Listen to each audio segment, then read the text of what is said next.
white supremacist mentality, what we talking about, babe, where it come from is everything that I just said. And what happens is now, because of the psychology development of racism, white supremacy, and how it have us all separated by color, the white person now, because of the mentality that it has given them of privilege. Now this is the process though. They still are no different than us. See what I'm saying? But they've been given an image of privilege and exclusion, but it ain't the truth. It's the same as the light-skinned brother that starts cooning because he's allowed inclusion as well. You see what I'm saying? But he's really not. It's no different for any of us. And so what happens is, but because the white person have been given this this feeling of privilege and this feeling of superiority, now that real life settles in and they realize that they're no different than us, and because they still broke and they still struggling and they still poor and they still dealing with issues just the same within their community as we are, you know what I'm saying? Now they blaming us. We took their jobs and we messing up their country and we making it bad. And this is where the white supremacist mentality comes in, the skinhead that wants to run around and say kill all niggas. And this is why we have to understand they suffering the same as we, but see, we all confused. We have to dialogue in order to be able to understand what's going on, the difference. This is why I say the realities we have to begin to look at. When slavery existed, there were 5 million people, 5 million free whites that were poor. And there were only 5,000 slave owners through the South. You see what I'm saying? So 5,000 that were rich, ruling over all of the slaves, and yet 5 million that were poor and struggling. When you begin to look back and trace history, I've looked up the census, some of the census, my sister wrote the book back in the 1830s. Some of the census shows how many free blacks that there were in a lot of states and counties in the South. It was a lot of free black people, just like it was free white people. Some counties had just as many, if not more, free blacks than free whites. And I never knew that in the South. But the tripped out thing was when you look at that history and you begin to see how many white folk, one of the prime examples would be the movie Django, when the white dude was working with them. The white dude that used to be a slave master, not master, but he used to be a plantation, the plantation master. And he lost his job. And now he was poor and actually living with the slaves and working on the plantation just like a slave, but he was getting paid. See, our slavery ain't no different than it's ever been. They've never cared about either one of us color-wise. But the difference was, because he was white, he wasn't a slave, so he got paid a wage for his work. But what's the difference? They gave us 3 cots in the hot. You see what I'm saying? We had somewhere to eat and sleep. I mean, you know, the same as prison. I'm just saying. So 3 hots in the cot, 3 cots in the hot. I said it backwards, but you know what I'm saying? But the white man really wasn't in no different position. And even when we went to war in the Civil War, notice there were poor whites that was against the war, but they was forced to fight for the rich. And this, all I'm saying is we got to stop our hatred and look at the root and realize we all in the pit fighting and struggling together because the 5,000 sitting at the top. And that's why I can't look at color no more, because while the 5,000 sitting there running all the million, guess what? It's 2,500 Negroes sitting next to them that's helping them to push it on. There's a black aristocracy that exists. You see what I'm saying? That they whole intent, purpose, and focus is to assist the masters in keeping us all down because they feel like that's how they get their piece of the pie. They didn't just steal knowledge from us and the ancestors throughout history. They stole it, but they didn't just steal it and get away with it. It takes melanin. It takes us to operate and access and power a lot of these tools, a lot of this knowledge, a lot of this information. So they are fully aware of that, and they have to have our cooperation. So it's some sellouts out here. And so we have to understand that. And then when you begin to look at color, most of the people that we look at that you identify that you calling white, if you really understand the science behind it and understand their features, most of them is your kinfolk. And I know because I have family members that when I look at them, if you don't know them, you won't know that they black until they open their mouth and talk. And I know this firsthand myself per se. I know it. And it's the truth, you know what I'm saying? We've been forced to look at color, like I say, and that's why we have to eliminate it. Because even in our own community, my kids, I got kids that's dark skinned and light skinned, and they bicker and argue with each other until lately we start learning this information and knowledge and saying, hold on, baby, I wish I was darker. You see what I'm saying? But that's ignorance because this is how we brought up. We looking at color. Color don't matter, man. The only thing there's two sides to the coin. There's the yin and the yang that I'm always talking about. There's the light and the dark. And what it boils down to is what side we choose to be on. Mm-hmm. So it ain't about your color. It's about whether you choose to walk in the light or you choose to be in the darkness. And if you choose the darkness, you ain't got no parts with me because I'm 100% about the light and love. You see what I'm saying? And that's what it boils down to. So I don't care if you black or not.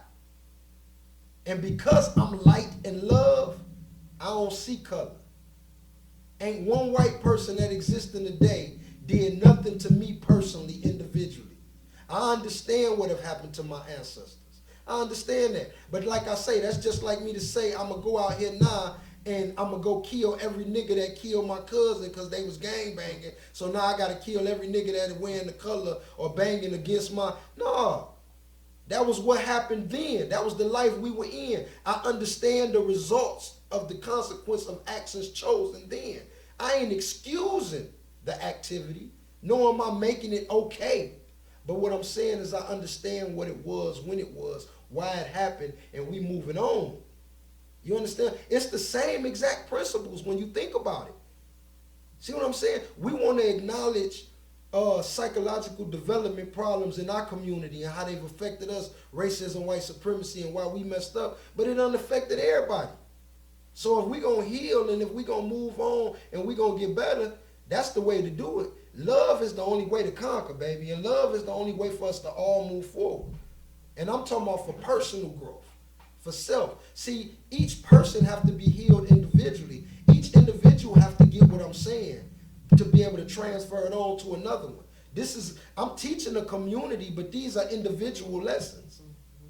That's why everybody don't want to hear it and don't want to accept it, because this is some rattling. This takes us each to look in the mirror at ourselves. I have to acknowledge myself. You see what I'm saying? Where do I stand? What have I done? What am I accountable for?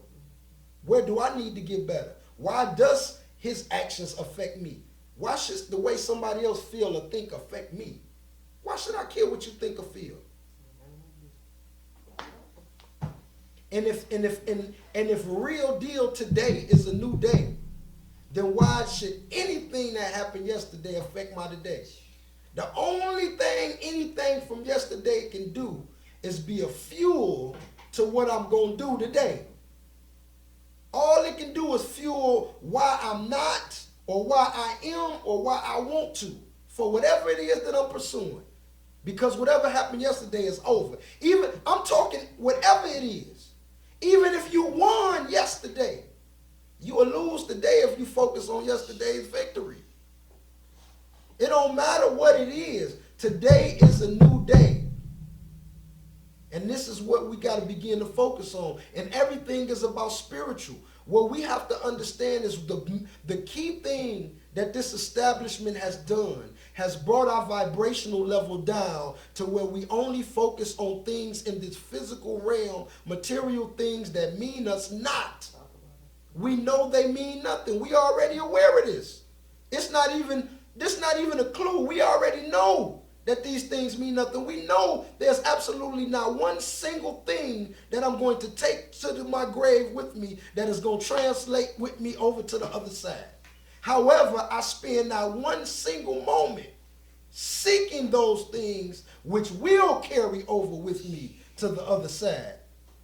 Spend no time seeking and desiring after God's heart, after spiritual things. But I'm worried about everything in this flesh and physical. This is where we fail. And so this is where they got us duped, because it all starts with color, because it starts with self-identity. And if we don't know self, we can't move forward. I don't care what your religious practice is. All of the books have all said the same thing. To know thyself is to know God. All of them have said the same exact thing.